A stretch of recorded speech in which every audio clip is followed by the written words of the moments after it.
The Infiniti brand was crushing it in the mid-2000s and the early 2010s. The company was offering revolutionary products like the original G35 and its replacement, the G37, which brought you BMW levels of driving dynamics at a more affordable price.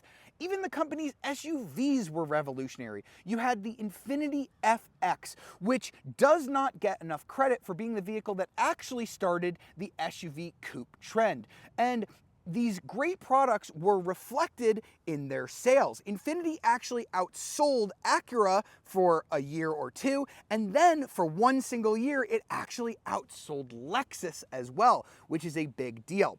Now, unfortunately, the G and the FX were quite a long time ago. We live in a very different world. There have been 3 presidential elections since those vehicles were on sale, and Infiniti sales have dropped off significantly. Now, Infiniti is not at a point where it is being an innovator, it is actually copying past ideas when it used to be the one setting trends.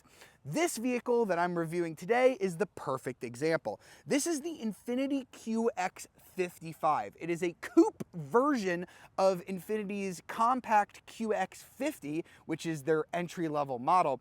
Very similar to what the BMW X4 is to the BMW X3, what the Q5 Sportback is to the Q5, and what the GLC Coupe is to the GLC. But as you mentioned, all of those vehicles already existed prior to the QX55. So unlike the FX, which was this revolutionary new concept, the QX55 is basically a retread of what a lot of German automakers already did before Infiniti came up with this model.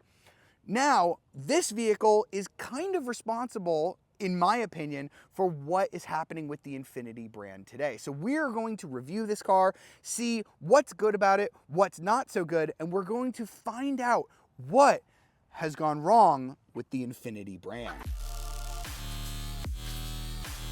Now, if we're looking to find fault with the Infiniti brand, probably not going to have much success on the exterior of the car. This is actually a pretty good looking car, especially in this color, dynamic sunstone red. I think it's actually quite gorgeous.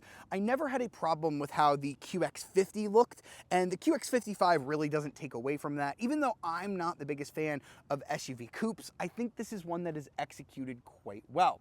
You see that we do have that nice Infiniti wavy grille, nothing wrong with that, pretty sharp headlight design. You get 20-inch wheels on every single trim of the QX55. There's no upgraded wheel. In fact, this is actually the same 20-inch wheel that you'll get all the way from the base trim up to the fully loaded model.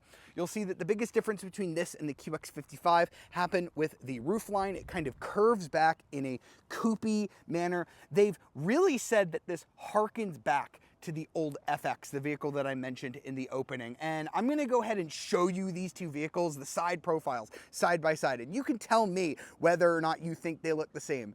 I think there's like a little bit of truth to that, but come on, Infiniti, there's really not a whole lot tying this QX55 to the FX. If you wanted to do the FX, you know what you have to do. Good, one of your best engines, take the engine out of the Nissan Z, put it in the front, give it rear wheel drive, give it some really proper, good driving dynamics, and then you would actually have the connection to the FX.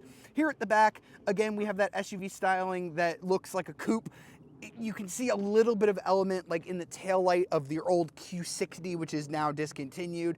Honestly, I don't think it is a bad look, especially among SUV coupes. I think that the BMW X4 was definitely uglier than this. I think the GLC coupe is uglier than this. This is one of the better SUV coupes, but I don't necessarily think that this is better than the QX50, so I would just get that and save a little bit of money. Now, as we hop inside the QX55, this is where we're gonna start to find most of my problems with this vehicle. This is the top sensory trim level, which is why we have these semi-aniline leather seats. They call them that, but I don't think this leather feels particularly soft or particularly nice. It's fine, there's nothing wrong with it. This is one of Nissan's zero gravity seats, so at least it's decently comfortable. Heating and ventilation are available on the top and middle trim levels. The base ones are only going to be heated seats.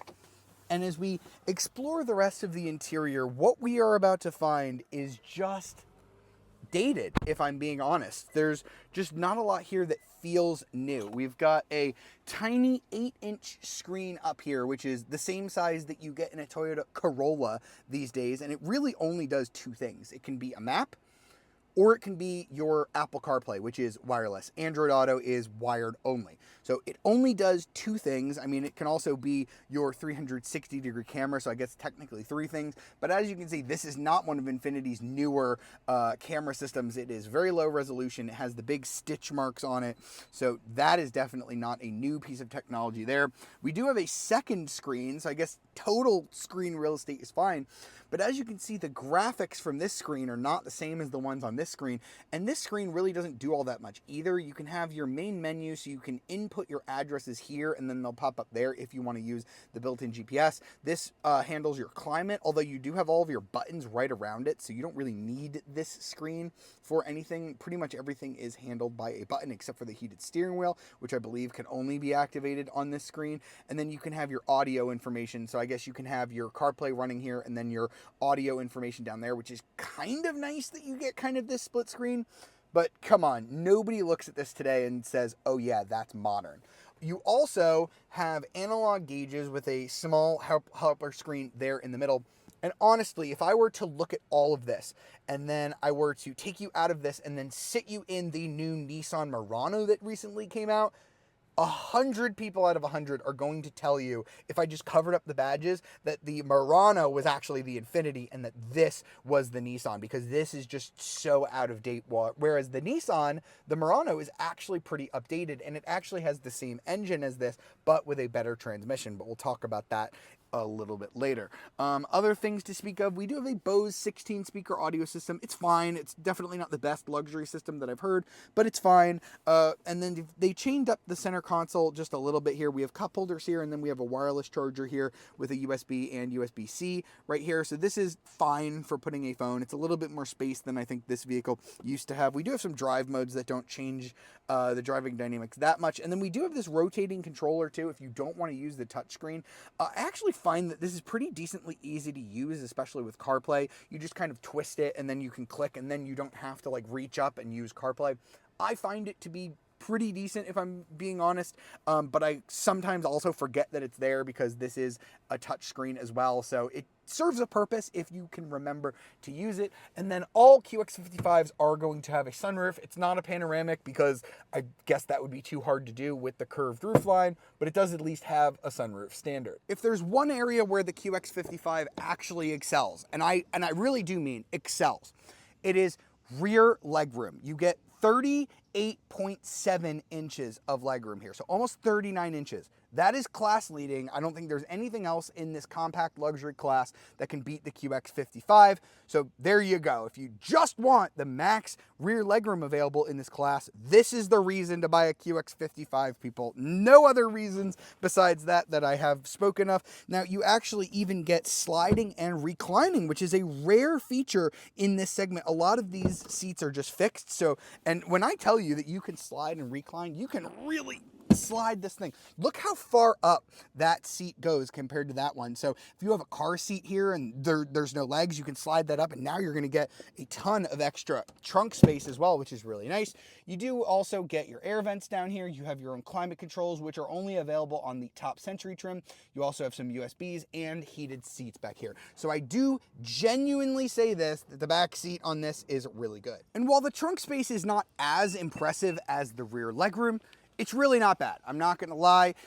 You expect that an SUV coupe is going to have less room than its SUV counterpart, but it's not that big of a difference. We got 26.9 cubic feet of space here with those rear seats up. The QX50 has 31.4, so a little more of nothing game changing. And then in terms of total space, we only have 54.1 cubic feet, 65.1 on the QX50. You do at least still get nice pulls back here to lower down the seats, so you don't have to go into the second row to lower the seats, which is pretty nice.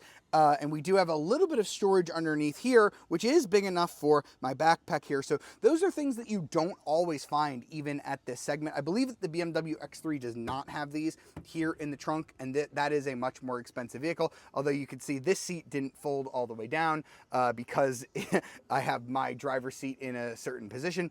And I do want to mention that this liftgate is one of those hands-free units where you can kind of kick to open it. That is only available on the top sensory trim. And as we get the QX55 out on the road, I wish I could tell you that the driving dynamics somehow come along and save it, because yes, it's not the newest on the inside, and no, it's not the cheapest, and no, it doesn't have the best technology, but it drives really, really well.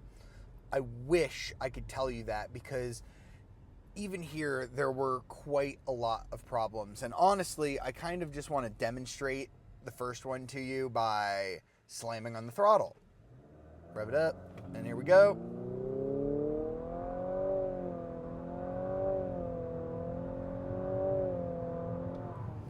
All right, so that was 0 to 60 in 6.4 seconds even.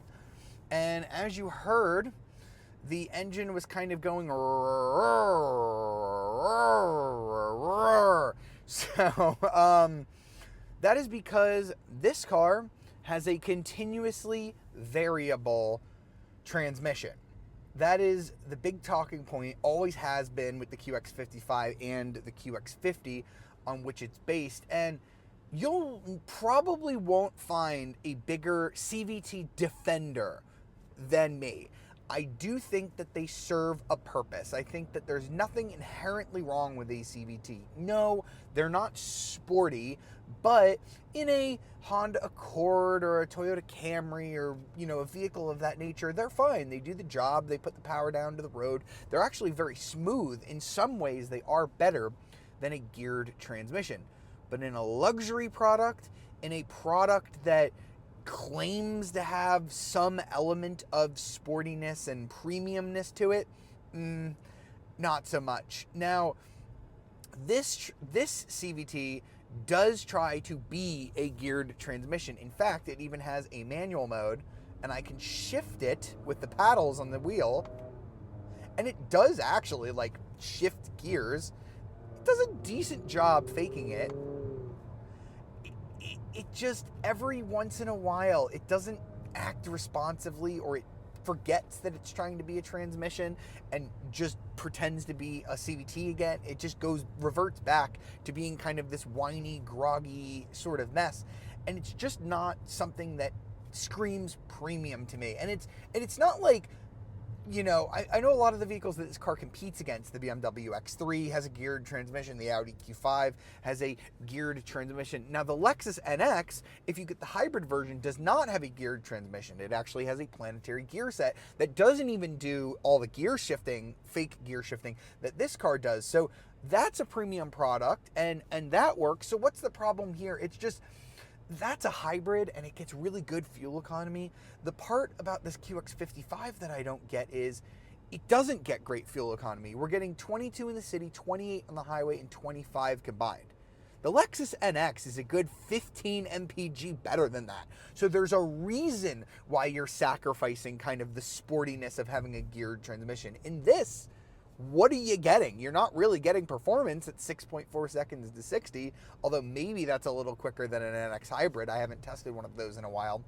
And it's because this engine under the hood just really isn't all that special either. It's a 2-liter turbocharged 4-cylinder. That sounds pretty common. I mean, a lot of vehicles have an engine like that.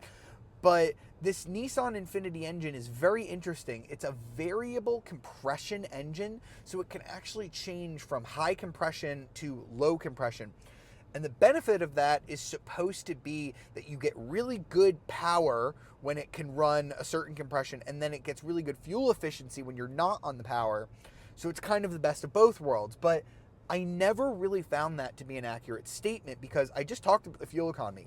It's fine, but a BMW X3 with its gasoline engine gets into the 30s mpg even with all-wheel drive. All-wheel drive is standard, by the way, on this QX55. You can get the QX50 with front-wheel drive, but the QX55 has standard all-wheel drive. So you're not really getting fuel economy. And then as we did that 0 to 60 run, I'm not really blown away by the power. It's 268 horsepower, 280 pound-feet of torque, and with the CVT, it moves, like it has decent response, but nothing compared to some of the other vehicles in this segment.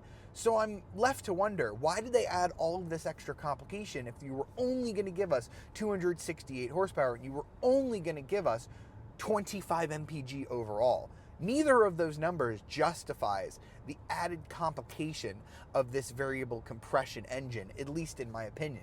If you would have told me that this thing got 35 mpg without being a hybrid, great. If you would have told me this thing gets 300 horsepower and still gets 25 mpg, great.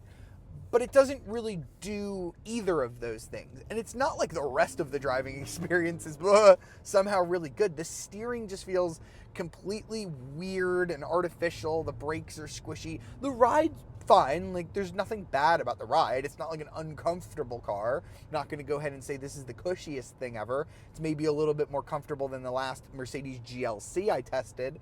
The GLC Coupe, which that thing was not my favorite either. But at least that drove decently well. This just really feels like, I'm going to go ahead and say it, a Nissan product that they slapped an Infiniti badge on it. And I know Infiniti can do better. The new QX80 that they have out, their flagship, is really nice. They actually just stuck this engine in the larger QX60, which is going to have to be like a staple for the brand now. But that car has a geared transmission. It's a 9-speed Jatco unit. So even that is just paired up a little bit more nicely than this engine with this CVT. And all of my complaints are clearly warranted here, because after this year, the QX55 and the QX50 on which it's based, they're gone. They're being axed from the Infiniti lineup. And this is not like Infiniti is just cutting a small percentage of its lineup out. It's getting rid of a major percentage. And I don't know what Infiniti is going to do when these cars are gone. Infiniti is not in a good way sales-wise right now. The company sold just over 58,000 units in all of 2024. To put that into perspective, the Lexus NX, just the NX, sold over 74,000 units. That is one model from Lexus that outsold the entire Infiniti brand. And things are not going to get much better in the near future.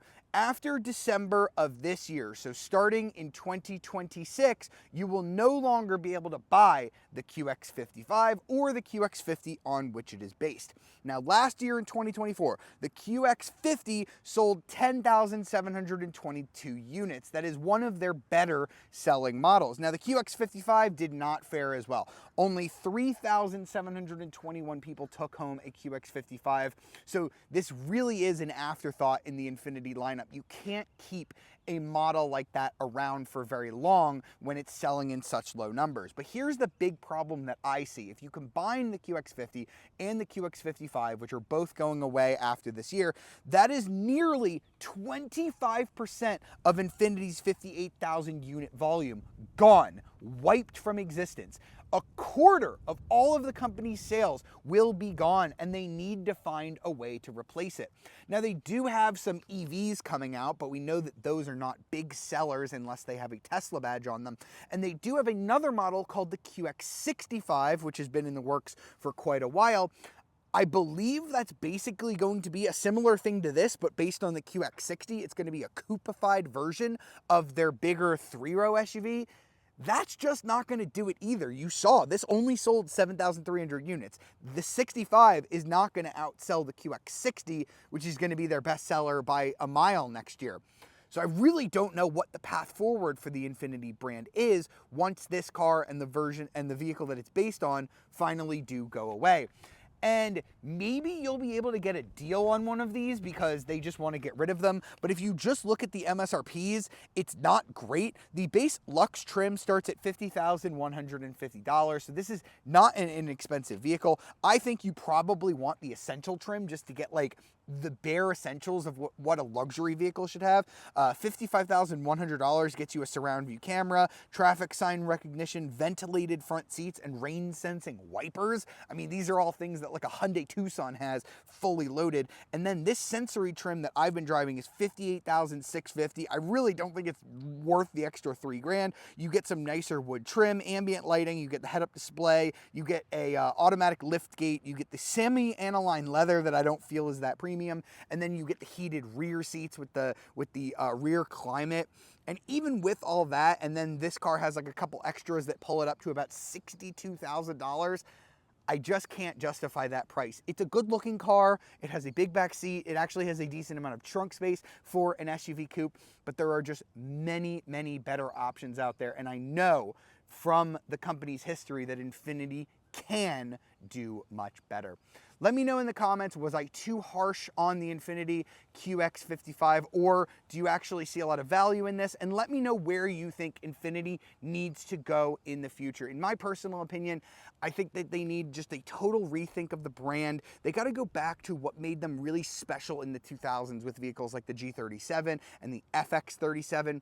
But I honestly don't even know that even if they did that, that would be much of a success either, because times have simply moved on from there. But let me know what you think in the comments. As always, if you enjoyed this video, be sure to like, subscribe, and ring that notification bell to be alerted of our latest videos, and I'll see you next time.